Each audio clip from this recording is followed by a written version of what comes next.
Hyvä, kiitos. Joo, eli tämän päivän luennon otsikkona on tosiaan tämä Suomen saamelaiset tänään. Käyn toki hieman ehkä myös historiaa läpi, mutta meillä on aika kovin rajattu ja niin mun on täytynyt vähän rajata tätä mistä me tänään keskustellaankin. Eli mä oon nyt jakanut tämän päivän luennon sisällön 4 tällaiseen pääteemaan.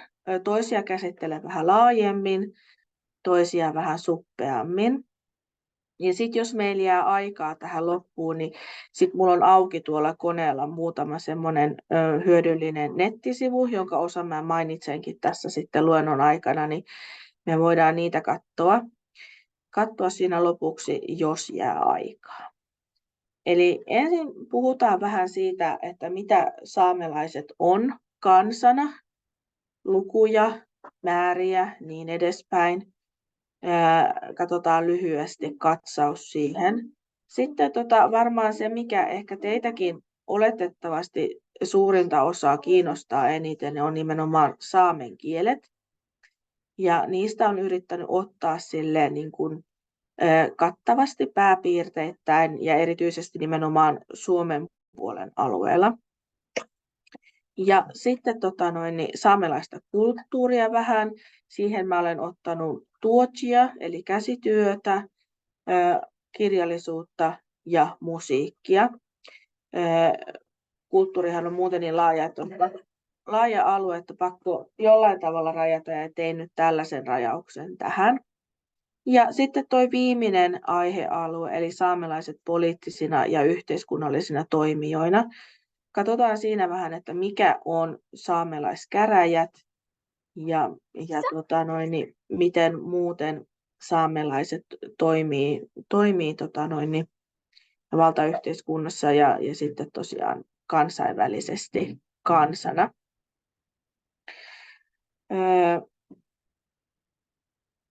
Toi nyt on just tuossa vielä toi.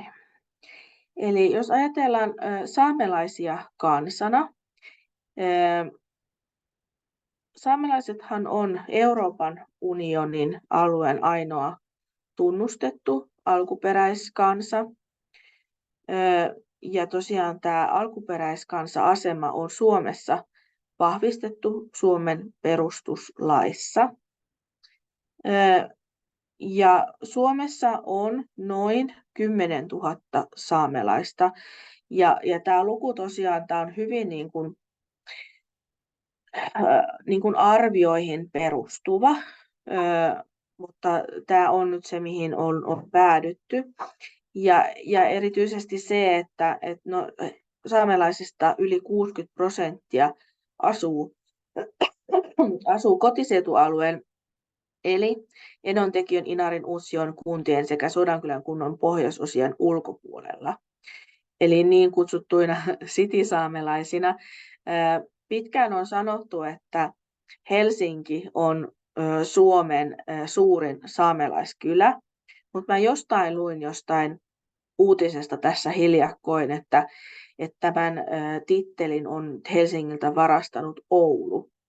Ja Oulussa varmaan aika paljon tietenkin vaikuttaa se, että täältä pohjoisesta nähden, niin no jos ei Rovaniemi oteta lukuun, niin Oulu on se ensimmäinen suuri kaupunki ja yliopistokaupunki, jossa sitten paljon myös niin kuin, saamelaisia kiinnostavaa koulutusta on ja tietenkin se kielekäs instituutti siellä. Se, että minkä takia nämä luvut saamelaisista on niin epämääräisiä, on se ensinnäkin, että siis se, että sä oot saamelainen, niin se ei välttämättä ole näkyvissä missään virallisessa väestötietojärjestelmässä, eikä sitä ole niin kuin mitenkään Suomessa rekisteröity niin sanottua etnistä saamelaisuutta.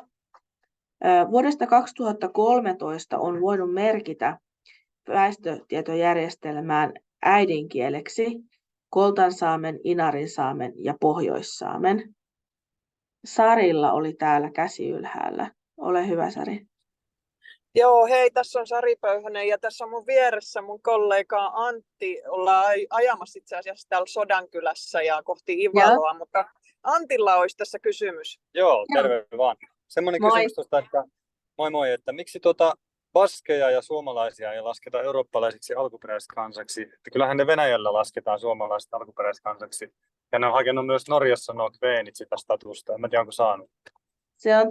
Se on totta joo. Ja no kveenit tietenkin on ehkä vähän eri sitten kuin suomalaiset, tai sanotaan, että kveenien historia Norjassa voi niin kuin, olla ehkä yhtenä perusteena siihen alkuperäiskansan statukseen. Mä en tätä asiaa niin hirveän yksityiskohtaisesti tiedä. Ja tosiaan on myös niin kuin, Baskien alkuperäiskansaisuudesta vähän niin kuin en ole niin perillä, että minkä takia justiinsa Euroopassa tai sanotaan, että Euroopan unionissa ollaan päädytty tähän ratkaisuun, että nimenomaan saamelaiset on se ainoa. En osaa tähän ihan tarkkaan vastata, mutta hyvin tämä kysymys tavallaan niin kuin osoittaa sen, että nämäkinhän on niin kuin monesti tulkinnanvaraisia asioita. Justiinsa se, että mikä kansa on esimerkiksi alkuperäiskansa ja kuinka pitkälle historiaan tarvii mennä silloin, että voidaan joku kansa määritellä alkuperäiskansaksi. Mutta mä en nyt valitettavasti tähän kysymykseen osaa antaa ihan tyhjentävää vastausta. Semmoinen geenitutkimus on tehty, että saamelaiset olisi 2500 vuotta sitten tullut Siperiasta ja suomalaisten geenejä on Itämeren alueella ainakin 9000 vuotta ollut. Että kuinka kauas sitä pitää niin kuin mennä sitten. Joo, on. Ja siis kyllähän niin kuin suomalaisilla ja saamelaisillakin paljon samoja geenejä on, ja jos ajatellaan nyt niin kuin saamelaisia tänä päivänä, jos tämän päivän luento niin kuin on tämä Suomen saamelaiset tänään, niin siis kyllähän me hyvin niin kuin tällainen heterogeeninen ryhmä niin kuin geneettisestikin ollaan,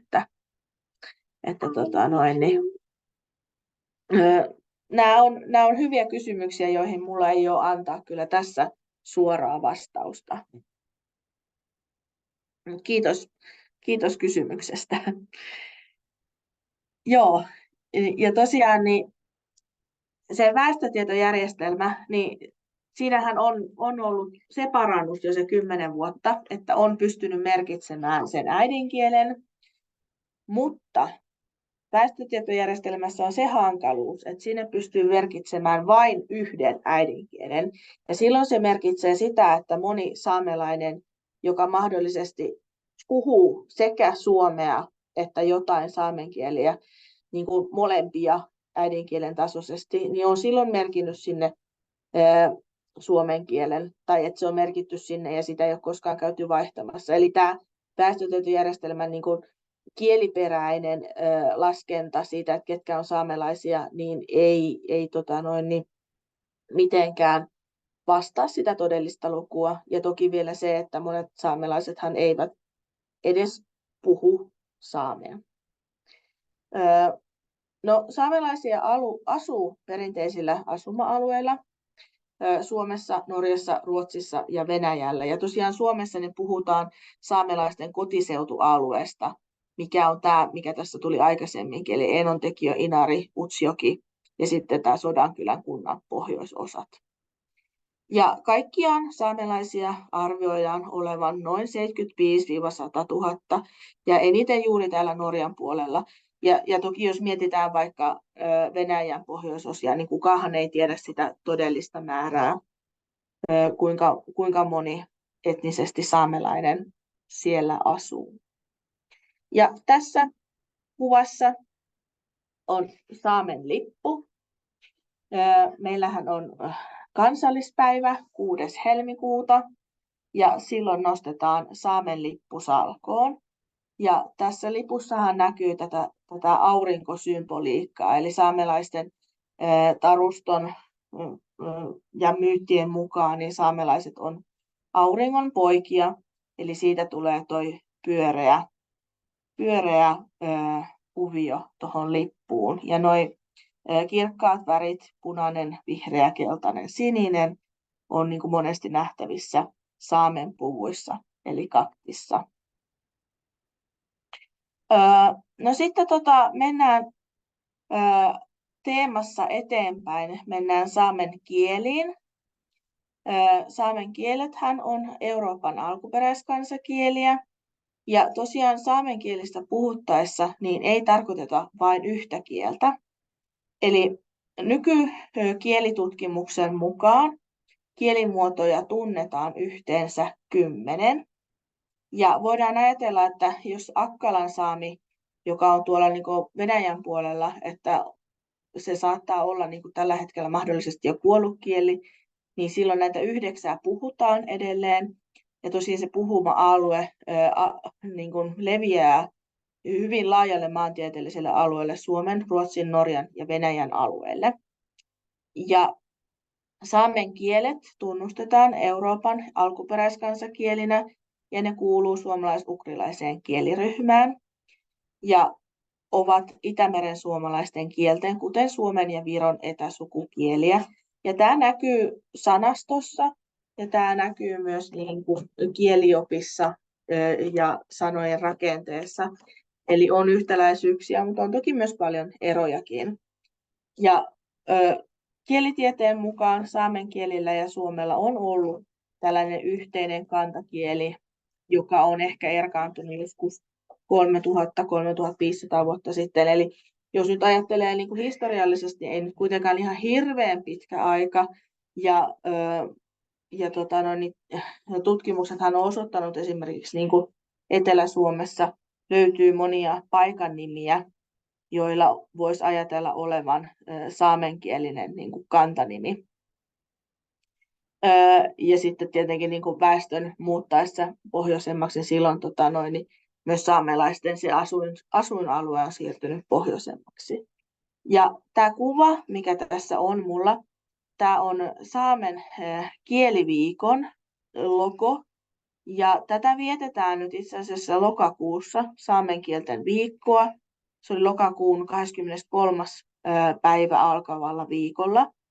Ja on olemassa nettisivusto, jos laitatte Googleen saamen kieliviikko, niin sieltä pitäisi löytyä se Kiellavahku-sivusto. Ja siellä on esimerkiksi, sinne voi ihan niin kuin järjestöt ja opinahjot ja muut ilmoittaa tapahtumia, joita he on niin kuin tätä kieliviikkoa varten tehnyt. Ja siellä on myös selitetään tarkemmin, että mikä se kieliviikko on ja miksi sitä vietetään.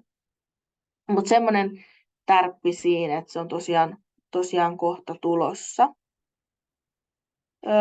No sitten tässä on 2 kuvaa, jotka selittää hieman enemmän sitä saamen kielten asemaa tai sitä, että mitä se merkitsee, että nykytutkimuksessa tosiaan on 10 saamen kieltä. Ja tästä kartasta näette, kuinka laajalle maantieteelliselle alueelle nämä kielet levittäytyy. Eli täällä etelässä mennään kohtuu etelään Norjan ja Ruotsin alueella, kun puhutaan eteläsaamen kielestä ja eteläsaamelaisesta kulttuurista. Ja sitten tosiaan on tämä Uumajan saame, Piitimen saame, Luulajan saame. Ja sitten tämä vihreä alue, mikä on tämä kaikkein isoin, on tämä Pohjoissaame, joka sitten niin kuin ulottuu sekä Norjan, Ruotsin että Suomen alueelle. Ja Inarijärven ja Inarin kunnan alueella on sitten tämä Inarin saame, ja sitten mennään Koltansaamen kielialueelle. Ja se tietenkin tiedetään historiallisesti, että koltathan silloin muutettiin sodan jälkeen Suomen puolelle, eli tämä kielialue niin kuin siirtyi tavallaan niin kuin pykälän länteen. Ja sitten on Akkalan saame, josta voidaan ajatella, että se on ehkä kuollut kieli, ja Kiltinin saame ja Turjan saame, joilla on hyvin, hyvin vähän puhujia enää. Ja näistä kielistä, niin 5 on sellaisia, joilla on niin kuin, sanotaan nyt, että esimerkiksi niin kuin oppikirjoja ja kaunokirjallisuutta julkaistaan. Eli tosiaan tämä Eteläsaame, Pohjoissaame, Inarinsaame, Koltansaame ja sitten tosiaan toi Luulajan saame. Ja tässä näette sitten tässä toisessa kuvassa, mitä se tarkoittaa Inarin kunnan alueella, se, että Inarin kunnassa on 3 saamen kieltä, eli pohjoissaame, inarinsaame ja koltansaame. Tässä on esimerkiksi kunnanviraston kyltti, jossa ensin on suomeksi nimi kunnanvirasto, sitten on kilttatallu pohjoissaameksi ja sitten on inariksi ja koltaksi se sama. Ja tässä näette vielä, että sen lisäksi, että saamen kieli jaetaan 10 eri kieleen, ei siis murteeseen, vaan kieleen, niin nekin on jaettavissa esimerkiksi pohjoissaame, voidaan ajatella murteiden mukaan aika lailla niin kuin länsimurteisiin ja itämurteisiin. Ja sitten aina usein kysytään sitä, että no ymmärtääkö pohjoissaamen puhuja esimerkiksi inarinsaamen puhujaa, niin joo ja ei. Semmoinen karkea nyrkkisääntö on se, että mitä lähempänä nämä kielet on niin kuin maantieteellisesti toisiaan, niin sitä lähempänä ne on myös niin kuin kielellisesti toisiaan. Mutta toki on myös paljon eroja näiden kielien välillä ja ihan niin kuin sanastossa ja muutenkin. Eli niin kuin pääpiirteittäin pohjoissaamen puhuja ymmärtää inarinsaamelaista, mutta ei todellakaan täysin. Ja sitten esimerkiksi tämä koltta on sitten vielä niin kuin, asia erikseen, koska koltansaamelaisilla on sitten taas paljon vaikutteita venäjän kielestä ja sitten kyrillisiä aakkosia käytetään. Eli siinä on niin kuin tämmöinen todella selkeä niin kuin kielellinen raja, joka vaikuttaa paljon myös ymmärtämiseen. Eli niin kuin hyvin laajalla maantieteellisellä alueella ja hyvin tämmöinen heterogeeninen sekä kulttuurisesti että kielellisesti koko tämä saamelaisalue. No, Suomessa tosiaan puhutaan näitä 3 eri saamen kieltä, eli pohjoissaamea, inarinsaamea ja koltansaamea. Ja tässä on nyt vähän niin kuin sitä kielellistä historiaa. Tässä on muutama esimerkkisana otettu.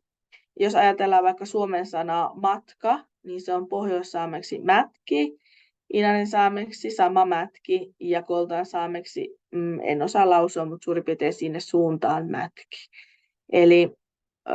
Eli hyvin lähellä toisiaan ja sama päivä, joka on muuten pohjoissaameksi myös siis aurinko. Päivi voi olla sekä päivä että aurinko. Ja sitten tässä on toinen esimerkki, terve, tjärva. Eli paljon löytyy tällaista sanastoa, jolla selkeästi voi nähdä ja erottaa sen yhteisen lähtökohdan ja jonkunlaisen kantasanan. No sitten jos mennään vähän tarkemmin katsomaan näitä 3 eri saamen kieltä, ja aloitetaan tästä suurimmasta ryhmästä, eli pohjoissaamen kielestä, talvisaamen kielä. Ja tässä kuvassa te näette pohjoissaamen aakkoset, ja huomaatte varmaan siitä hyvin, että tuttuja aakkosia, mutta sitten on myös kirjaimia, jotka ei ole suomalaiselle niin tuttuja, kuten tämä rihku A, jossa on tämä aksenttimerkki päällä, tai tämä che, hattu setaksi sitä sanon, tai hattu seeksi, eli erityyppisiä tällaisia erilaisia kirjaimia. Sitten taas niin kuin esimerkiksi puuttuu kokonaan äät ja ööt. Eli erojakin löytyy. Ja tosiaan tämä pohjoissaamen kieli, tämä kuuluu läntiseen kieliryhmään. Eli jos nyt vaikka niin kuin siitä Inarijärven kohdalta suurin piirtein teette sen sellaisen poikkijaon itäisten ja läntisten välille. Niin kaikista saamen kielen puhujista arvioilta 75-jopa 90% puhuu pohjoissaamea. Eli tämä on siis merkittävä valtakieli saamelaisten keskuudessa pohjoissaame. Ja puhujia, taaskaan kun tätä ei niin kuin missään virallisesti tilastoida, niin hyvin arvioilla mennään, mutta noin muutamia tuhansia. Eli tämä merkitsee sitä, että todellakaan kaikki saamelaiset eivät puhu saamen kieltä, eli ovat niin sanotusti menettäneet kielensä. Sitten toki on myös uusia puhujia, joilla ei välttämättä edes ole saamelaista etnistä taustaa, eli hyvin kirjavasta joukosta puhutaan. Perinteistä puhuma-aluetta Suomessa on Utsjoki, Ohtsejohka, pohjoissaameksi Inari, Aanar, Enontekiö, Enota ja Sodankylän pohjoisosa Soavekilli, eli justiinsa tämä saamelaisten kotiseutualue. Ja sitten jos ajatellaan, mennään vähän rajan yli Norjan puolelle, niin kielellisesti vahvinta aluetta on Norjan sisä-Finnmarkissa Karasjoki tai sitten justiinsa tämä Kautokeino, jossa minä tällä hetkellä olen. Ja täällä väestöstä jopa yli 90% puhuu pohjoissaamea. Taas mennään siihen, että välttämättä kaikki ei etnisesti ole saamelaisia, mutta kuitenkin osaa kieltä. Eli täällä, mitä se käytännössä tarkoittaa, niin meillä tosiaan voi saamen kielellä käydä koulua ihan niin kuin päiväkodista aina tohtorin koulutukseen asti. Meillä voi asioida lääkärissä, meillä voi asioida kaupassa, meillä voi asioida kunnantalolla, joka paikassa saameksi. Eli se on tosiaan merkittävä ero vaikka niin kuin siihen nähden, mikä tilanne on Inarissa. Utsjoella tilanne muistuttaa vähän samaa kuin täällä, mutta ei niin vahvasti kuitenkaan. Ja tosiaan Suomen puolella saamelaiset ja saamenkieliset on enemmistönä ainoastaan Utsjoen kunnassa, jossa voidaan ajatella, että noin 75% väestöstä puhuu pohjoissaamea. No sitten mitä se tarkoittaa sitten, että pohjoissaame, kun se on niin valtakieli saamen kielien keskuudessa, niin tosiaan se merkitsee sitä, että suurin osa saamenkielisestä opetuksesta, tiedonvälityksestä, kirjallisuudesta, musiikista ja yleensäkin niin kuin kaikesta julkaistusta materiaalista on juuri pohjoissaamen kielistä. Tästä kuvasta näette, että esimerkiksi Yle Sápmi. Oletan, että teistä monet on joskus ainakin seuranneet Oddasattia, saamenkielisiä uutisia, joita tosiaan tämä Yle Sápmi tuottaa. Ja siellähän nehän kauheasti yrittää siellä niin kuin ottaa myös inaren saamen ja koltan saamenkielisiä uutisia mukaan, mutta joka tapauksessa niin se valtakieli on se pohjoissaame. Ja se, että pohjoissaamekin, vaikka se on nyt se suurin kieliryhmä, niin on kuitenkin kokenut norjalaistamista, suomalaistamista pitkälti historiassa. Niin se elpyminen voidaan ajatella, että se on alkanut tuolloin 60-70-lukujen taitteessa. Siihen on vaikuttanut paljon, erityisesti täällä Norjan puolella, niin koulupolitiikka, miten uusi koululaitos ja uudet oppisuunnitelmat otti huomattavasti paljon paremmin huomioon saamen kielen ja saamelaiset lapset pystyivät opiskelemaan omalla äidinkielellään. Ja sitten yksi, mikä on ollut suuri merkitys niin kuin kaiken näköisessä tiedonvälityksessä ja vaikka niin kuin kirjallisuuden synnyssä, erityisesti nykykirjallisuuden synnyssä, niin on tämä yhtenäinen pohjoismainen ortografia, eli siis kirjoitustapa, joka hyväksyttiin tuolloin 78. Ja silloin on ollut todella merkittävä vaikutus Pohjois-Saamen opetukseen kouluissa. Eli silloin, jos esimerkiksi sä teit jonkun oppimateriaalin kouluun, no silloin se sama oppimateriaali oli käytettävissä joka ainoassa Pohjois-Saamen koulussa tai koulussa, joka opetti pohjoissaamea tai pohjoissaamen kielellä. Kun taas sitä ennen, niin näissä oli paikallisia variaatioita siinä, miten jotkut asiat kirjoitetaan. Ja sitten tosiaan niin se on myös merkinnyt siinä, että kirjallisuuden ja kulttuurityön kasvu on ollut voimakasta. Eli nimenomaan just tämäkin tämä painotuotteiden lisääntyminen silloin, kun niin on ollut tämä yhteinen kirjoitusasu käytössä. No, sitten on tämä inarinsaami. Inarinsaamelaiset on ainoa saamelaisryhmä, joka on perinteisesti asunut vain Suomen alueella. Eli inarinsaamelaisten se asuinalue oikeastaan aika pitkälti sijoittuu siihen Inarinjärven ympäristöön. Ja inarinsaami on semmoinen tietyssä mielessä semmoinen viime vuosikymmenten menestystarina ollut. Jos ajatellaan, siis edelleen on uhanalainen kieli, totta kai, niin kuin on pohjoissaamekin, mutta siihen nähden, että mikä se tilanne oli vielä 30 vuotta sitten, niin, niin voidaan puhua tietynlaisesta menestystarinasta. Ja siinä pitkälti taustalla on ollut inarinsaamen kielen yhdistys, Aanaraskielasjärvi. Ja tämä yhdistys on toteuttanut erilaisia kielenelvytyshankkeita, joiden seurauksena sitten niin on saatu uusia puhujia. Ja he on ollut hyvin avoimia siinä, että ketkä on esimerkiksi päässyt niin kuin, inarinsaamen kielen kursseille. Eli välttämättä kaikki ei todellakaan ole etnisesti inarinsaamelaisia, vaan että niin tarkoituksena on ollut nimenomaan tätä puhujakantaa kasvattaa. Ja mikä erityisesti on ollut merkittävää tämän lisäpuhujien saamisessa on ollut tämä kielipesä, joka on aloittanut vuonna 1997. Eli siis käytännössä tämä on tarkoittanut sitä, että lapset ovat voineet aloittaa inarinsaamenkielisessä päivähoidossa, ja sitten kun on tullut kouluikään, sitten he on siirtynyt siitä inarinsaamenkieliseen kouluun.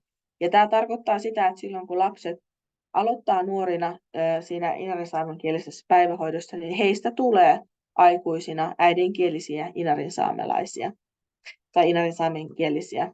Ja tällä tavalla on tosiaan nyt niin kuin viimeisen reilun 20 vuoden aikana, niin he on saanut tosi paljon uusia puhujia. Ja kun ennen tilanne oli se, että tosiaan oli sitä vanhaa eläköitynyttä sukupolvea, mutta sitten nuorempia kielenpuhujia ei juurikaan enää löytynyt. Ortografia inarinsaamen kielelle on tullut vuonna 1992. Ja inarinsaamen kielinen perusopetus aloitettiin 2000-luvun alussa tosiaan tämän kielipesätoiminnan seurauksena. Eli ne lapset, jotka kasvoivat kouluikään, niin pääsivät silloin aloittamaan myös inarinsaamenkielisessä koulussa. Tässäkin on hyvin vaikea arvioida, että montako inarinsaamen kielen puhujaa on. Tässä on noin 450, mutta huomaatte sitten, että jos niin verrataan Pohjois-Saameen, niin luku on niin dramaattisesti pienempi. Ja mä olen tässä maininnut 2 merkittävää henkilöä, jotka on tämän inarinsaamen kielen elvytyksen eteen tehnyt töitä. Matti Morottaja ja Marja-Liisa Outhuis. He ovat molemmat myös kirjailijoita ja toimivat tosiaan aktiivisesti tässä Aanaraskiela-servissä. He on monenlaisia hankkeita käynnistänyt, joilla on tosiaan inarinsaamen kielen opetusta ja kielenpuhujien kielitaitoa vahvistettu. Ja tässä nyt on esimerkiksi jonkun tyylistä oppimateriaalia. Tämä on mun mielestäni saamelaiset käräjät, joka on tuottanut vaikka niin päivähoitoon ajatellen tällaisia, miten niin yksittäisiä vaikka vaatteiden nimiä opiskellaan inarinsaameksi. No sitten koltansaame, eli tämä 3. kieli Suomen puolella. Perinteinen puhuma-alue ulottuu Norjan Näätämöstä, Venäjän Petsamoon ja Tuulamon Lappiin. Eli siis puhutaan nyt siellä, ollaan niin kuin Norjan, Suomen raja-alueella ja siitä sitten Venäjälle päin. Täällä on joku laittanut chattiin jotain. Joo, metsäsaamelaiset ovat myös Suomen alueen alkuperäisiä saamelaisia ja keminsaame on heidän kielensä. Sitä elvytetään. Hyvä huomio. Onko tämä nyt keneltä tämä on? Eilalta. Joo. Eli tosiaan tässä on nyt tämä ikuisuuskysymys, poliittinen kysymys, johon mä en halua mennä tässä luonnossa hirveästi paljon tarkemmin, mutta siis niin, tämäkään ei ole mikään yksiselitteinen asia, että tosiaan Suomessa voisi ajatella olevan pelkästään nämä kolme saamelaisryhmää, vaan puhutaan esimerkiksi metsäsaamelaisista, joiden siis asuma-alue on sitten niin kuin etelämpänä tästä saamelaisten kotiseutualueesta. Ja sitten jos mennään historiassa taaksepäin, niin kuin tämä väestöryhmä on myös niin kuin aikaisemmin kokenut suomalaistamistoimia, jolloin sitten myös tämä kieli on hävinnyt käytöstä aikaisemmin. Mä en ole tosiaan kielitieteilijä, en tiedä tarkemmin, että kuinka paljon esimerkiksi Keminsaamen kieltä on säilynyt arkistomateriaalissa muuten, että kuinka hyvin se on elvytettävissä, mutta tiedän tosiaan itsekin, että tällaisia toimia on ja Keminsaamea tutkitaan paraikaa. Eli hyvä huomio Eilalta. Kiitos.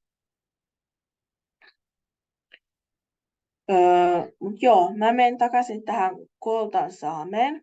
Eli tosiaan koltansaamelaisten perinteinen asuma-alue on nykyisin 3 valtion rajojen piirstoma. Ja jos nyt ajatellaan tätä tämänhetkistä poliittista tilannetta, niin se, että Suomen ja Norjan puolen koltat on aika lailla niin kuin, eristyksissä, tai siis Venäjän puolen koltat on eristyksissä Suomen ja Norjan puolen kolttiin nähden. Eli tämä vähänenkin tämmöinen niin kuin rajan ylittävä yhteistyö, mitä ollaan tässä vuosikymmenienkin aikana yritetty Venäjän puolelle, niin on aika lailla jäissä tällä hetkellä. Ja Venäjän puolen saamelaisten kielellinen ja kulttuurillinen tilanne ei ole tällä hetkellä kovin hyvä valitettavasti. Suomen puolella tosiaan kolttasaamelaisten tämä asutuskeskuksia on Sevettijärvi, Nelli ja Kevajärvi. Eli nämä on niitä alueita, joihin silloin aikanaan sodan jälkeen niin kolttia asutettiin. Ja edelleen voidaan pitää niitä semmoisia tietynlaisina asutuskeskuksina. Kolttia ajatellaan Suomessa olevan noin 600 henkeä, joista arviolta puolet puhuu koltansaamea. Eli puhujamäärä on hieman pienempi kuin Inarinsaamessa. Ja myös koltansaamen elvyttämiseksi ollaan aloitettu kielipesähankkeita, ja tämä kielipesät ne on tuottanut myös tulosta, ei yhtä hyvin kuin Inarinsaamessa, mutta kuitenkin ollaan saatu uusia puhujia. Ja koltansaamea tosiaan opetetaan koulussa, ja se on opetuskielelle pienelle perusopetuksen oppilasryhmälle. Ja en nyt muista, olisiko pari vuotta sitten vai onko sitten jo enemmän aikaa, niin Oulun yliopiston Kielakas-instituuttihan on aloittanut myös koltansaamen maisteriopinnot. Eli siellä hän pystyy opiskelemaan myös koltansaamea kandi- ja maisteritasolla, mikä on tietenkin niin kuin suuri saavutus näin pienelle kielelle. Ja tuossa nyt on kuvituksena on Tuve Janssonin Muumien taikatalven käännös, koltankielinen käännös. Eli paljon myös tällaista käännöskirjallisuutta yleensä justiinsa lapsille tuotetaan eri saamen kielillä. Noin. No sitten jos mennään kielityöhön, miten saamen kieli näkyy suomalaisessa lainsäädännössä?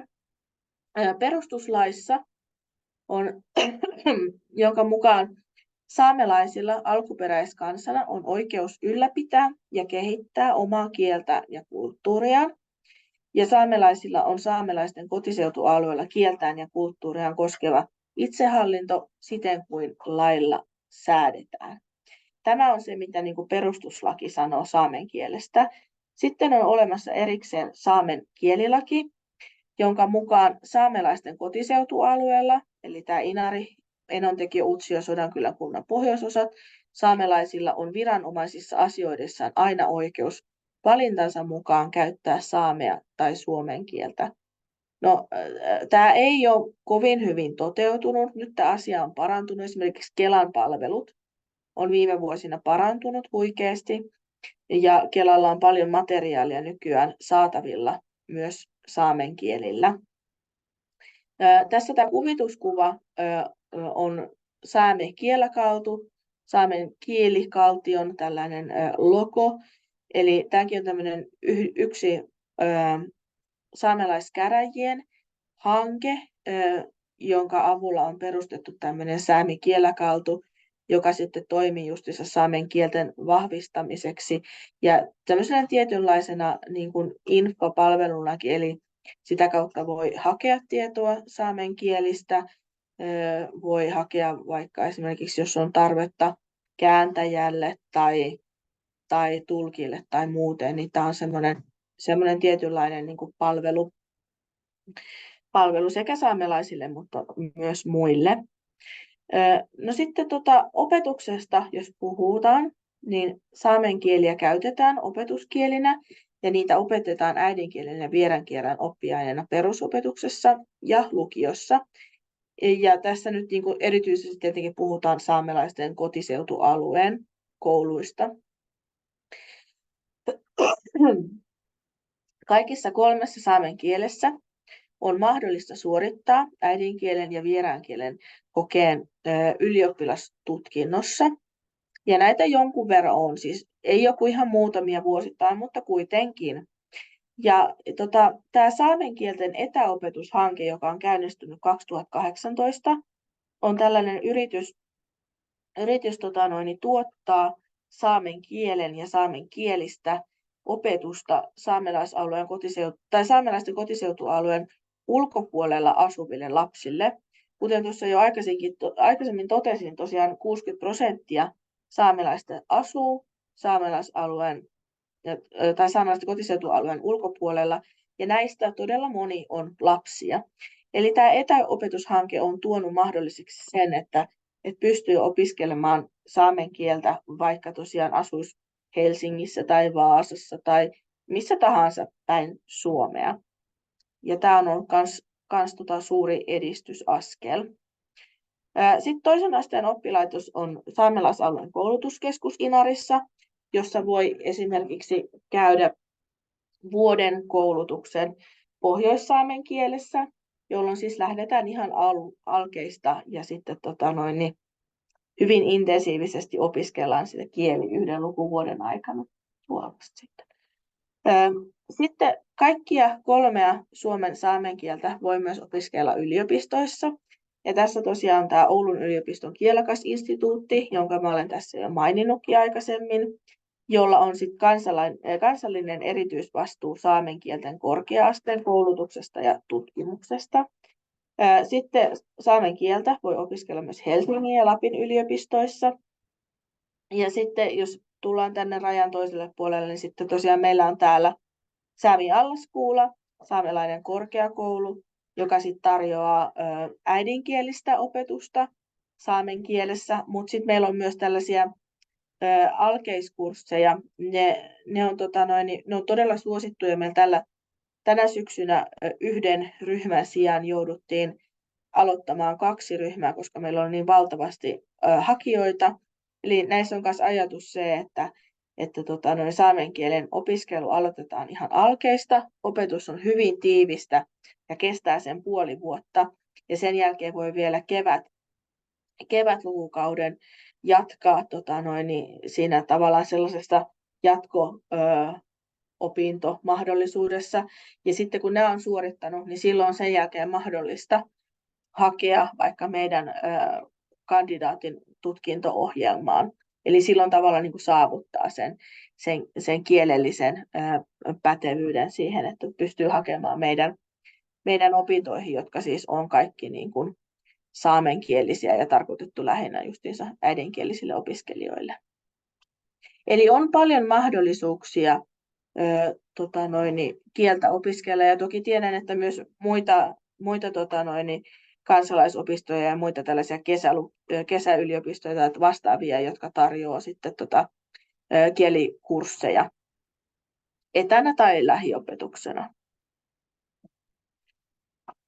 No joo, se oli se kieliosio. Onko teillä tähän kysymyksiä, kommentoitavaa? Mielelläni vastaan, jos osaan.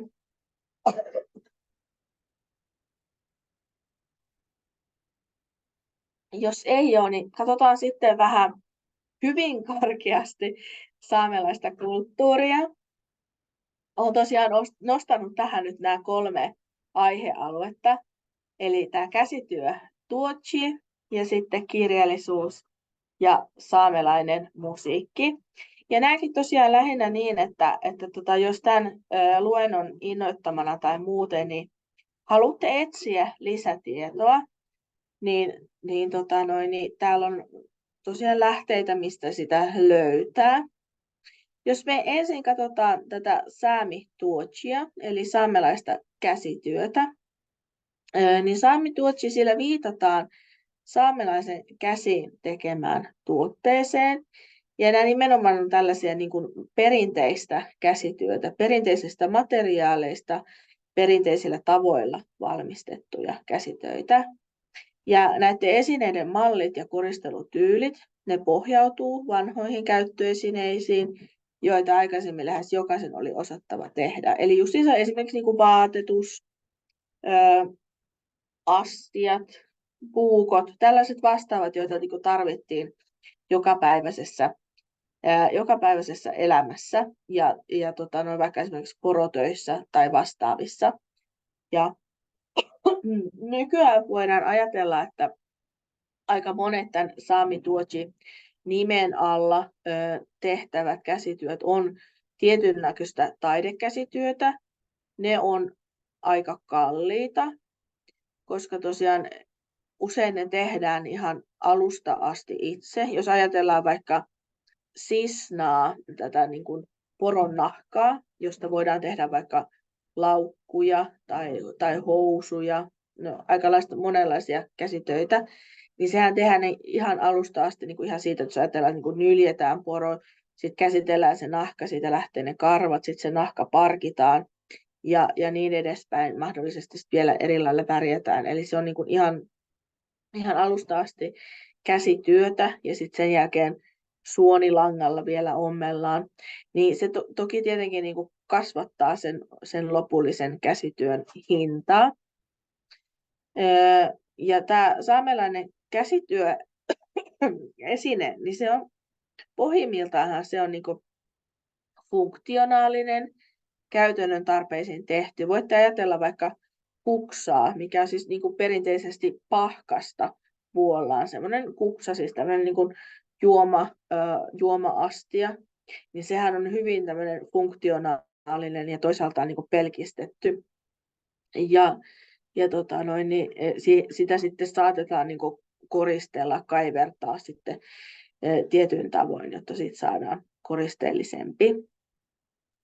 Ja saamen käsityöt jäsenetään yleensä pehmeisiin materiaaleihin ja koviin materiaaleihin. Ja näitä pehmeitä materiaaleja on esimerkiksi justiinsa tämä poronnahka, eli sisna, sitten kaikenlaiset kudonnaiset ja tekstiilien työstäminen. Suurin osa tietenkin tästä on juuri niin kuin vaatteiden valmistusta. Ja nämä on tavallisesti, perinteisesti juuri naisten töitä, nämä pehmeät materiaalit. Sitten on kovat materiaalit, luu, sarvi, puu ja metalli. Ja näistähän sitten valmistetaan tosiaan vaikka niitä kuksia tai erilaisia astioita. Ja nykypäivänä tietenkin nämä hopeakorut on suuri ryhmä niin kuin tässä kovissa materiaaleissa. Ja ne on sitten ajateltu perinteisesti tosiaan niin kuin miesten töiksi. On olemassa tämmöinen Saamituotsi-yhdistys Suomen puolella, joka järjestää näyttelyitä ja neuvontaa sekä välittää aitoja saamen käsitöitä myyntiin. Ja heillä on myymälä Inarin kirkonkylällä ja heillä on myös pieni nettikauppa. Ja jos te tämän logon näette, mikä tässä on jossain tuotteessa, monet kyselee tosiaan, kun matkustaa ja haluaisi ehkä mahdollisesti ostaa jonkun saamen käsityön, niin usein kiinnostaa ihmisiä, että onko tämä aito. Jos te näette tuon logon siinä niin oli se nyt sitten mikä tahansa käsityö, niin silloin voi olla aika varma siitä, että se on tosiaan niin sanotusti aito saamelainen alusta asti käsin tehty. Nyt täällä on kaksikin mä en näe, ketkä täällä on nyt nostanut kättään. Anna ainakin nostanut. Joo, se just mietityttää, että mitä saamelaisia tuotteita saisin itse käyttää. Että sen mä ymmärrän, että se käkki, se on vain saamelaisille. Se on heidän kansallispukunsa, mutta että minkälaisia osia mä saisin esimerkiksi käyttää. Ja mua kiinnostaisi se villahuivi, se ruudullinen, niin saisinko mä ottaa itselleni semmoisen ja käyttää sitä ihan arjessa vai? No sanoisin, että suurin osa saamelaisista varmaan sanoisi, että ole hyvä ja käytä. Joo. Että erityisesti se, että mä luulen, että suurin osa käsityöläisistä kyllä niin kuin mielellään myy myös muillekin kuin saamelaisille näitä käsitöitään, kunhan tosiaan se ostaja on tavallaan niin kuin valveutunut siitä, että ostaa sitä aitoa käsityötä. Niin justiin. Ja esimerkiksi just tämmöiset villahuivit, tai jos nyt ajatellaan vaikka korvakoruja ja sellaisia erilaisia, niin mun mielestä niin niitä kyllä voi niin aika huoletta käyttää, kunhan sitten tosiaan pitää huolen siitä, että ne on niin näitä aitoja tuotteita. Ja niin kuin sanoitkin, niin sitten saamen puku taas on asia erikseen, eli se on aika pitkälti pelkästään vain saamelaisille. Joo. Kiitos. Joo, kiitos. Laura kysyy, mutta onko kaikki käsityöläiset hankkineet tuota logoa kuitenkaan? Itse olen joskus törmännyt pieniin tekijöihin myös, että ei.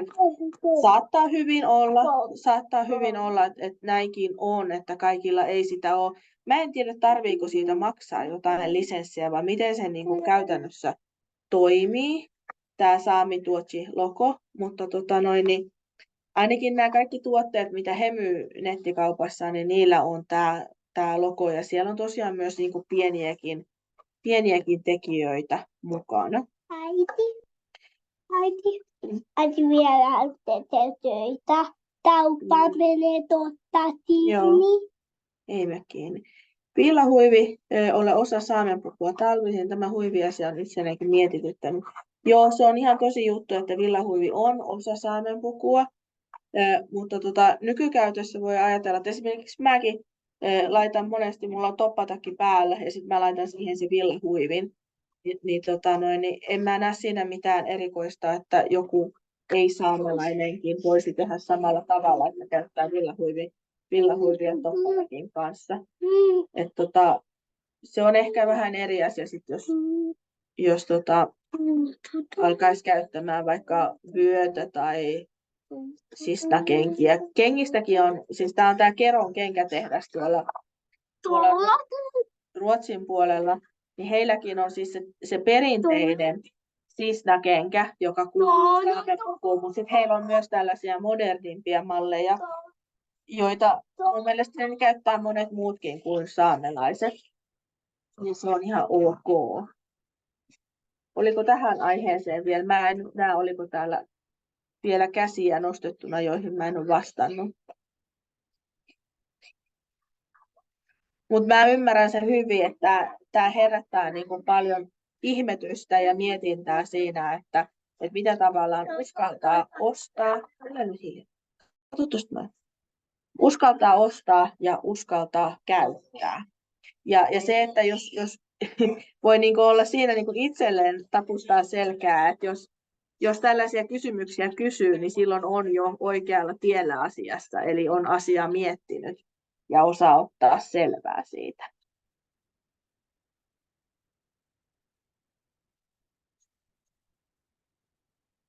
Mä nyt oletan, että ei ollut muita kysyjiä.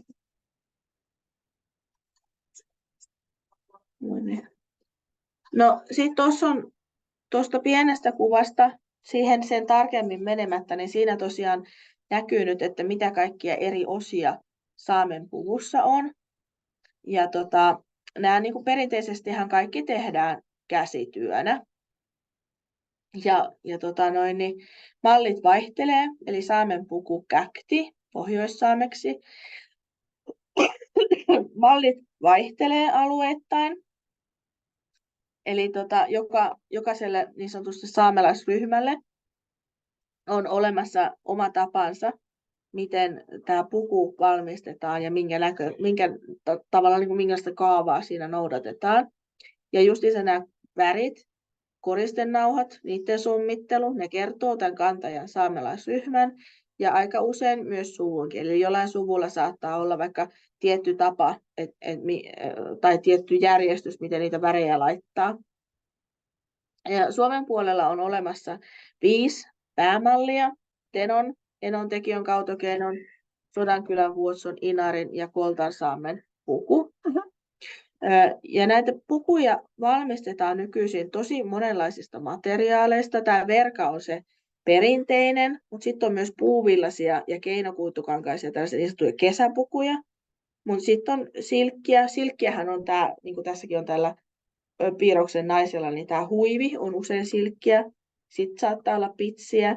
Ja siis ihan niin kuin mitä tahansa voidaan, niin kuin esimerkiksi marimekkokankaisia mä olen nähnyt paljon. Kangas voi olla nykyään ihan oikeastaan minkälainen tahansa. Ja sitten tosiaan nämä koristekuvioinnitkin voi olla niin kuin hyvin niin sellaisia yksilöllisiä. Ja tämä saamen puku käkti, niin se on sekä juhlavaate, mutta myös arkivaate.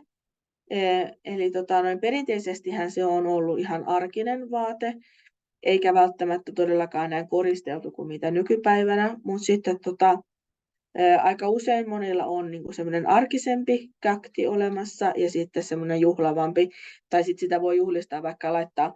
Ja tässä viime vuosina on ollut semmoisia kaikennäköiset bling-blingit muotia, eli on vaikka ollut toi huivi, siihen on saatettu laittaa jotain hopealankaa tai jotain muuta, jotta niistä on saatu niin kuin, tämmöisiä kiiltäviä. Ja nykyisin todella paljon niin kuin näkee sitä, että saamen puku on entistä enemmän tämmöinen tietynlainen itseilmaisun väline. Eli saatetaan niin kuin ilmaista sitä omaa, koska siis perinteisesti just niin kuin mitä tuossa alussa on, että se on niin kuin sitonut siihen omaan saamelaisryhmään ja usein sukuukin, mutta aika lailla nykynuoret ihan tahtoo niin kuin sitä omaa identiteettiään ilmaista sen saamen puvun kautta. Että jos on vaikka kiinnostunut jostain muotivirtauksesta tai kiinnostunut jostain musiikkityylistä, niin se saattaa näkyä siinä puvussa. Ja sitten on niin kuin tässä viime vuosina niin kuin paljon, kun Sami Pride ja tällainen niin kuin, niin on nostanut päätänsä, niin on puhuttu ja on tehtykin tällaisia niin sanottuja sukupuolineutraaleja käktejä, koska tämä saamen pukuhan on hyvin niin kuin sukupuolittunut. Naisella on tämä tietynlainen ja miehellä on tietynlainen. Ja sitten on paljon saamelaisia, jotka tietenkään ei niin kuin itse tunne kuuluvansa jyrkästi jompaan kumpaan kategoriaan, niin sitten on niin kuin viime vuosina rohkaistuttu myös niin kuin muuttamaan tätä pukua enemmän niin sanotusti oman näköisekseen.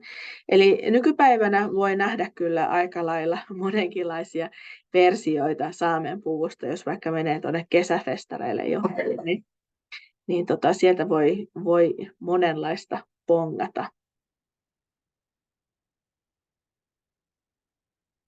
Oliko tuohon jotain kysyttävää? Joo, täällä on Sari ja Antti. Joo. Niin Antilla ollaan kohta muuten Vuotsoon justiin tulossa tässä, No niin. kun matkaa tehdään, niin saamelaisalueelle tullaan kohta. Sellainen kysymys tuosta puvusta, että kuinka vanha tuon tiedetään niin kuin olevan tai noitten, että milloin se on niin kuin kehitetty ja onko sitä säilynyt jotakin semmoisia vanhoja löytöjä, esimerkiksi jotakin hautalöytöjä? Antilla on vaikeita kysymyksiä, mä en osaa näihin vastata, mutta sen mä tiedän sanoa sulle saamen puvusta sen, että tämä ei ole vertautuvissa, niin kun, jos ajatellaan suomalaisiin kansallispukuihin, koska saamen puku on ollut koko ajan käytössä niin kuin keskeytyksettä ja se on ollut myös arkisessa käytössä. Eli mun nähdäkseni niin niin pitkälti kun nyt saamelaiskulttuuria on pystytty tutkimaan, niin puku on ollut jollain tavalla myös läsnä tätä kulttuuria. Toki siis tässäkin on tapahtunut historiassa muutoksia ja tietynlaiset vaatteet on saattanut niin kuin olla joskus ja sitten ne on niin kuin jäänyt pois käytöstä tai sitten joku vaikka niin kuin puvun helma on muuttunut tai muuta vastaavaa. Ja toki täytyy muistaa, että nykyään niin kuin näihin satsataan todella, nämä on siis tuhansia euroja, mitä sä päällä kannat, jos sulla on joku hieno juhlava puku, mikä ei tietenkään ole ollut historiassa mahdollista, vaan silloin ollaan oltu niin kuin hyvin vaatimattomammin ja arkisemmin. Mutta se, että niin kuin mikä olisi esimerkiksi vanhin saamen puku tai saamen puvun osa, mikä on löytynyt, niin siihen niin kuin en pysty vastaamaan. Ja sitten toki nämä niin kuin esimerkiksi, mitkä on nykyään hyvin suuressa roolissa saamen puvuissa, just nämä hopeatyöt, niin kuin nämä riskut naisilla, ja sitten vyö, jossa on hopeasolkia, ja miehen puvun nämä hopeahakaset, niin nehän on sitten tavallaan niin kuin, ne on niin kuin tullut kauppatavarana sitten niin kuin ulkopuolelta, eihän saamelaisilla itseään ollut hopeaa, vaan että ne on sitten ostettu joiltain hopeasepiltä tai muilta.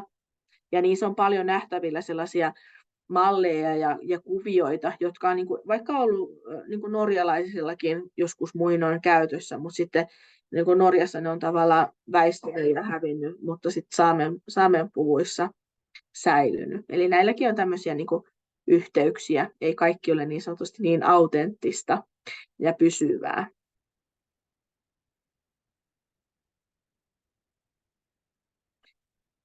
No, mennään niin seuraavaksi sitten tässä äiti katsoo kyllä kello. Kulttuuriasiassa eteenpäin mennään kirjallisuuteen. Tämä on tosiaan tämä minun niin sanottu leipälajini, tämä kirjallisuus, mutta mä oon laittanut tähän hyvin lyhykäisesti 2 dian verran saamelaisesta kirjallisuudesta. Ja saamen kieltähän on kirjoitettu yhtä pitkään suurin piirtein kuin suomen kieltäkin, aina tuolla 1500-1600-luvulta lähtien. Ja tämä siis ei tarkoita sitä, että saamelaiset itse olisi kirjoittanut sitä, vaan lähinnähän tämä liittyy niin kuin uskonnon reformiin ja siihen reformoituun uskontoon, jonka tietenkin niin kuin alustavana pyrkimyksenä oli se, että niin kuin tavallaan Jumalan sanaa tuoda ihmisille heidän omalla kielellään. Ja silloin niin kuin aika pitkälti nämä vanhat dokumentit on siis jotain uskonnollisia tekstejä.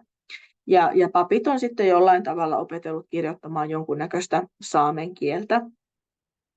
Tässä on esimerkiksi, kun sattuu tässä pöydällä olemaan, Johannes Seferuksen Lappoonia. Tämä on sitten tämä on niinku ehkä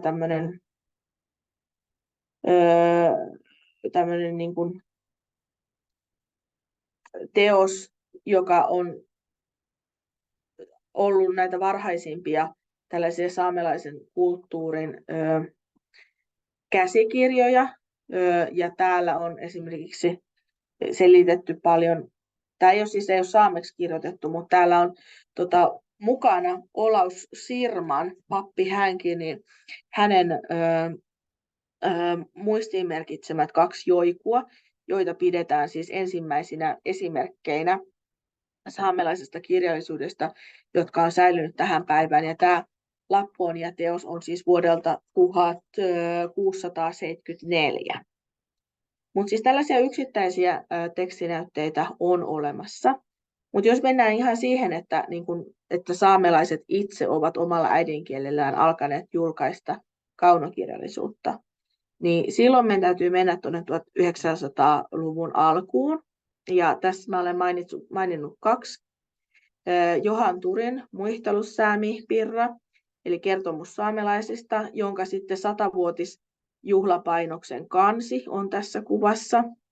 Eli tämä on tällainen, Johan Turihan on tällainen poromies, joka sitten päätti kirjoittaa saamelaisten elämästä nimenomaan niin kuin ehkä valtakulttuurille.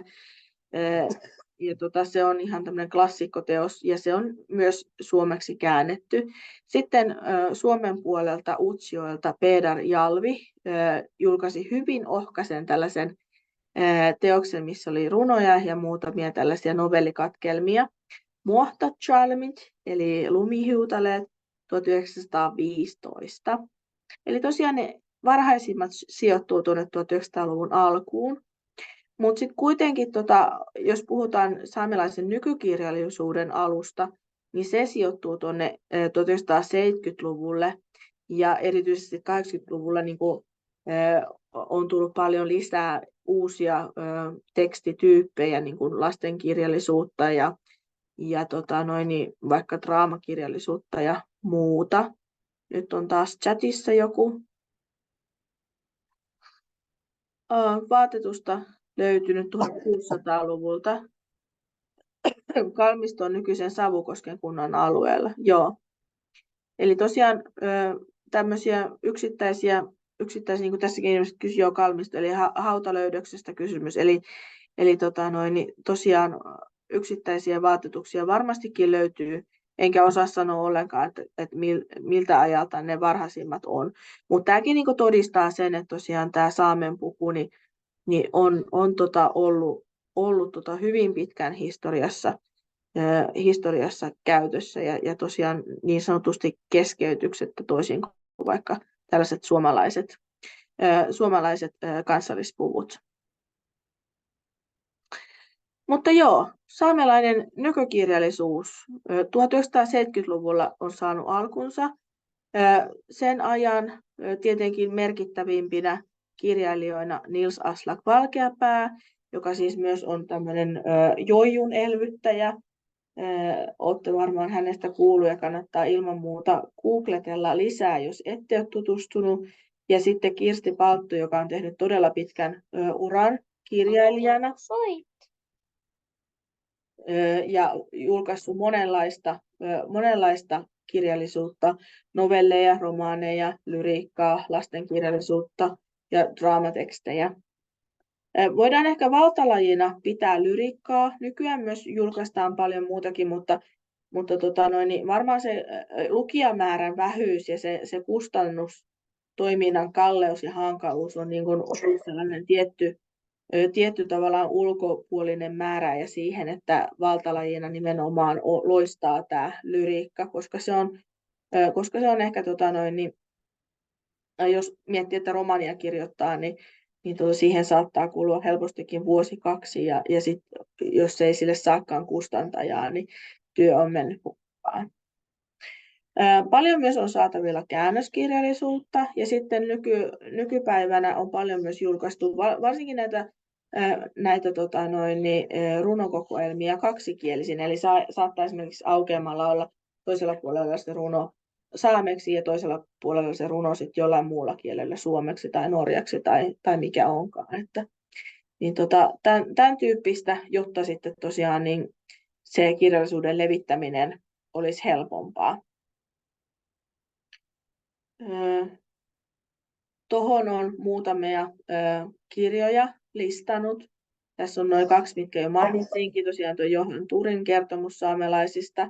Ja sitten on tämä Lumihiutaleita ja pieniä pakinoita. Tämä on Kaija Anttosen tämmöinen pienkustantamo Kieletär julkaissut tämän. Ja täällä on siis tuo Pedar Jalvin Lumihiutaleita suomennettuna. Ja sitten tässä on myös muuta sellaista arkistomateriaalia ja taustatietoja Pedar Jalvista koottu tähän.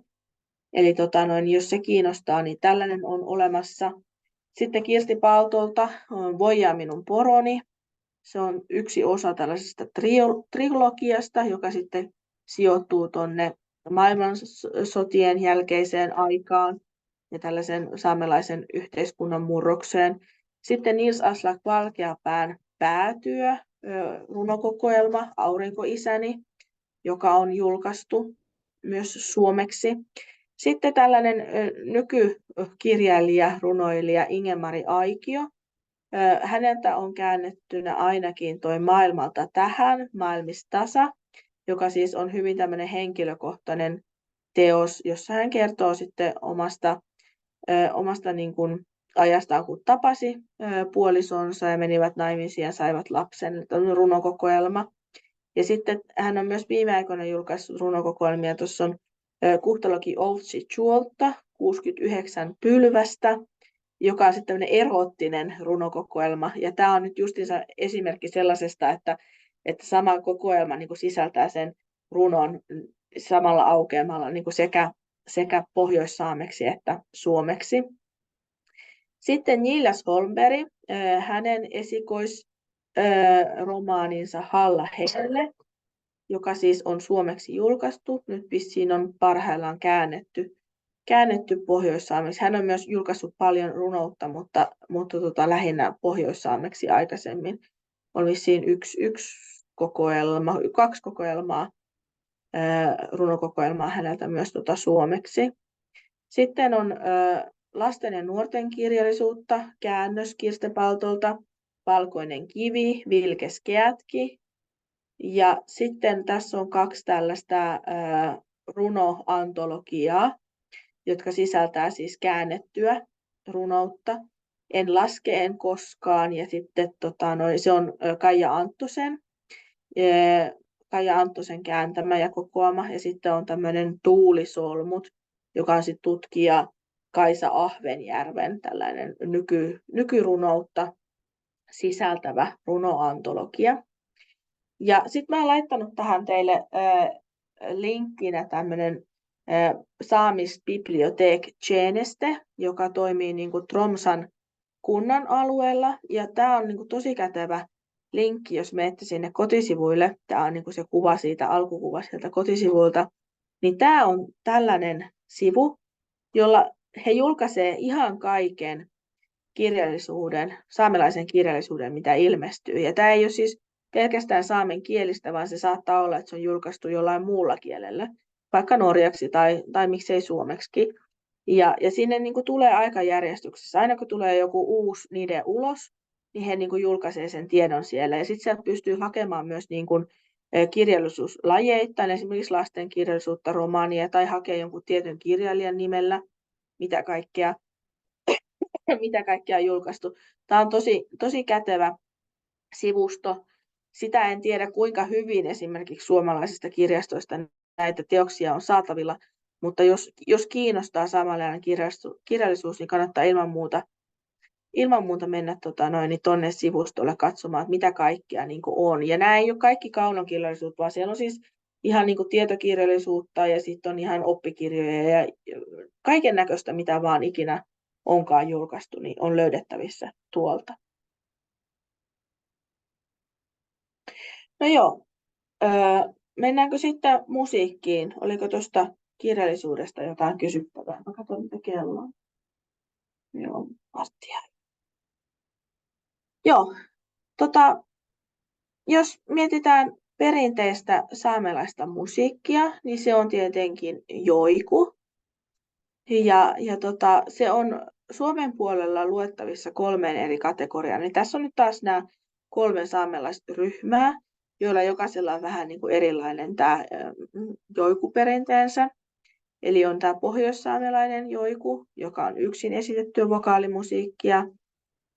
Se, joka joikaa, ei joikaa joikua, vaan joikaa vaan jonkun, eli sen joijun kohteen. Eli voidaan sanoa vaikka, että minä joikaan Lars Mähten, ja silloin se on niin kuin Lars Mähten joiku, mutta sä joikaat sen Lars Mähten.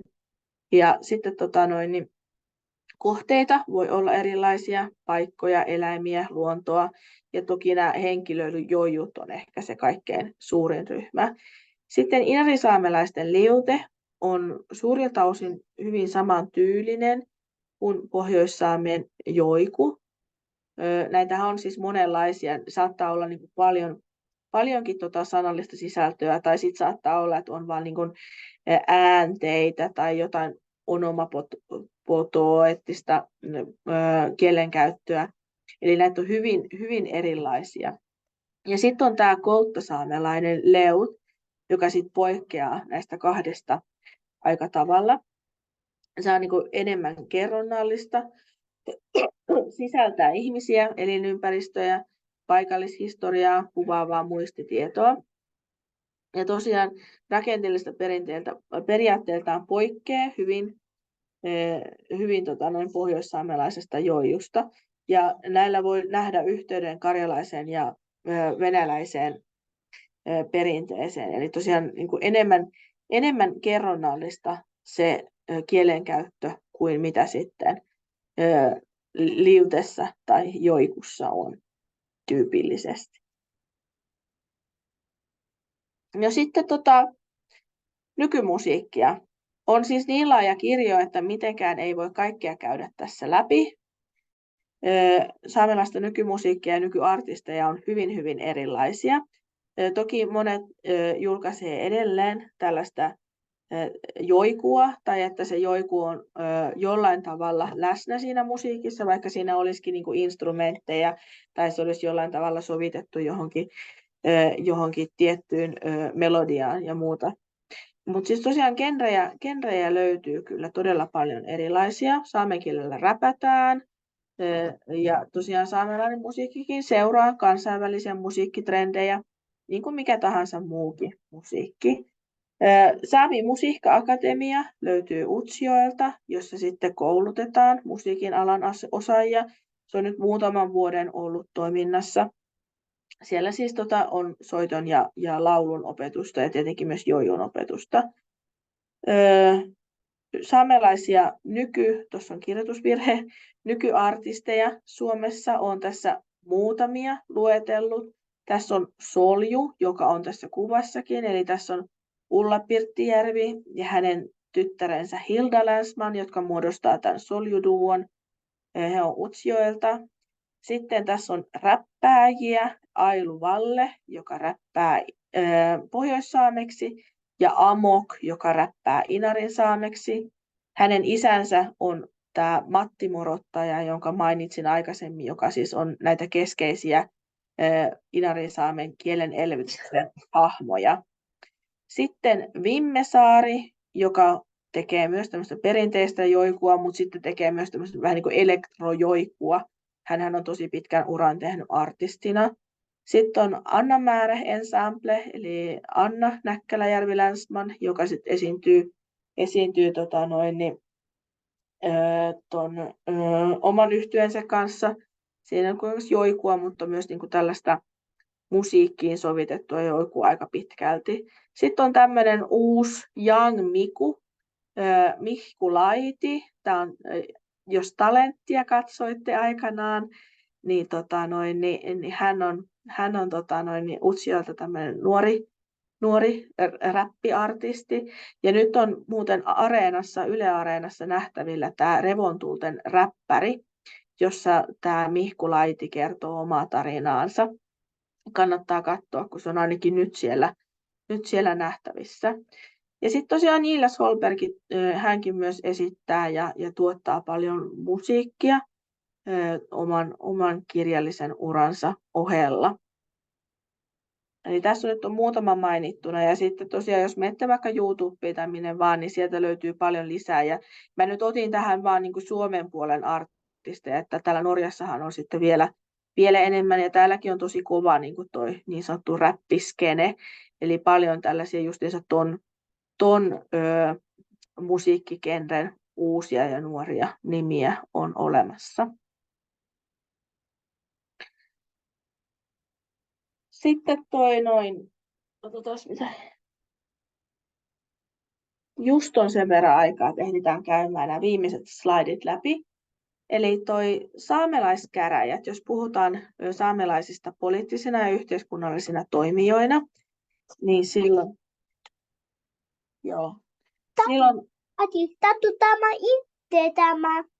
niin silloin tosiaan tämä saamelaiskäräjäthän on tietenkin se keskeinen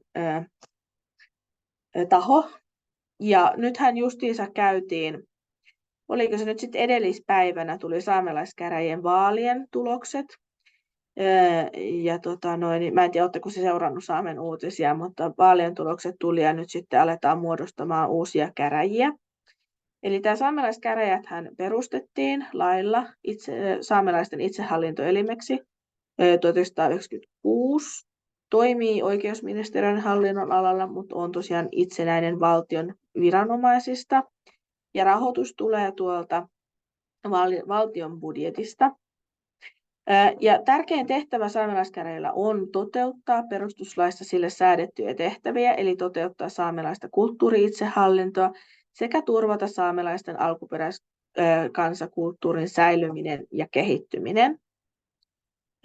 Saamelaiskäräjät koostuu 21 jäsenistä niin sanotusta käräjien kokouksesta, jotka siis tällä vaaleilla valitaan. Ja heistä yksi on päätoiminen puheenjohtaja. Tällä hetkellä hän on puheenjohtajana Tuomas Aslak Juuso. Ja hänet myös valittiin nyt uudelle kaudelle. Saa nähdä, että siis uudelle kaudelle käräjille saa nähdä, jatkaako hän myös puheenjohtajana. Ja sitten puheenjohtaja ja 6 käräjien jäsentä muodostaa hallituksen. Ja se, mikä niin suomalaisista saamelaiskäräjissä on poikkeuksellista, jos vertaa Norjaan ja Ruotsiin, että nämä on nimenomaan niin henkilövaalit, jotka toteutetaan 4 vuoden välein. Eli Suomen saamelaiskäräjät ei ole järjestäytynyt puolueisiin, niin kuin esimerkiksi täällä Norjassa on, vaan nämä on niin todellakin henkilövaalit. Ja sitten käräjät tietenkin, niin kuin, siellä on myös sihteeristö, joka sitten on käräjien tukena ja toteuttaa näitä hallinnollisia toimia. Ja sitten on myös käräjät on jakaantunut erilaisiin lautakuntiin, kuten esimerkiksi vaikka kulttuurilautakunta, joka sitten jakaa tätä kulttuurimäärärahaa erilaisille saamelaisille kulttuurialan toimijoille. No sitten jos ajatellaan, mitä nyt on niin sanotusti poliittisesti ja yhteiskunnallisesti ajankohtaista, niin olette varmaan, jos olette seurannut Saamen uutisia, niin olette huomannut ja nähnyt, että tämmöinen saamelaisten totuus- ja sovintokomissio ja tämän prosessi on laitettu käyntiin. Siellä on ehtinyt jo porukka vähän vaihtuakin, toiset on lähtenyt ja toiset on tullut.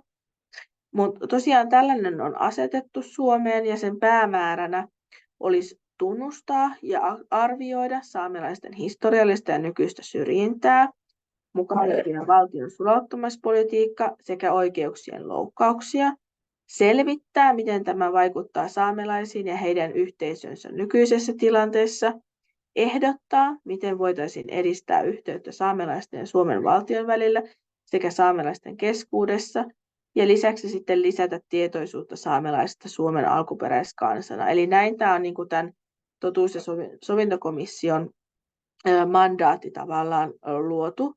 Ja käytännössä se tarkoittaa sitä, että sinne niin kuin saamelaiset voi niin kuin omia kertomuksiaan heille julkaista. Siis voi ottaa totuus- ja sovintokomission itse yhteyttä, mutta he siis myös niin kuin aktiivisesti jalkautuu saamelaisten keskuuteen ja pyytää niin kuin henkilökohtaisia kertomuksia tavallaan siitä, miten esimerkiksi on kokenut syrjintää tai miten historiassa tämä syrjintä on vaikuttanut vaikka omaan perheeseen tai omaan kyläyhteisöön. Ja tällaista samantyylistä työtä on tehty myös Norjassa ja se on saatu päätökseen silloin viime keväänä. Ja silloin oli tuolla Norjan tuolla Oslossa kansallisteatterissa oli muun muassa tämmöinen niin kuin monta tuntia, kestikö se jopa 12 tuntia vai kuinka monta se kesti, tämmöinen niin kuin ääneen luenta. Eli siellä oli saamelaisia ihmisiä, mutta saattoi olla muitakin, jotka niin kuin luki ääneen näitä kertomuksia, mitkä sitten oli osana tätä totuus- ja sovintokomission prosessia. Jännä nähdä, että miten tämä niin kuin Suomessa, miten se lähtee käyntiin ja mikä sen lopputulos on.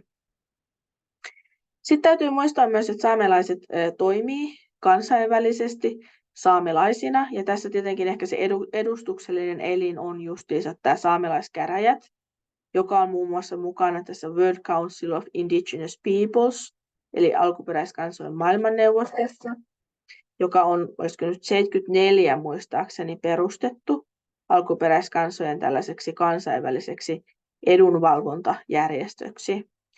Sitten ollaan monessa muussakin, mikä se nyt oli, en nyt muista, mutta kuitenkin tällaisia kansainvälisiä edustuksellisia elimiä on paljonkin, joissa niin kuin saamelaiset on yhtenä alkuperäiskansana mukana. Ja jos nyt muistan oikein, tämä oli viimeinen slaidi. Joo, Olu kiihtui, eli paljon kiitoksia, kun olette seurannut tätä. Mä otan nyt ton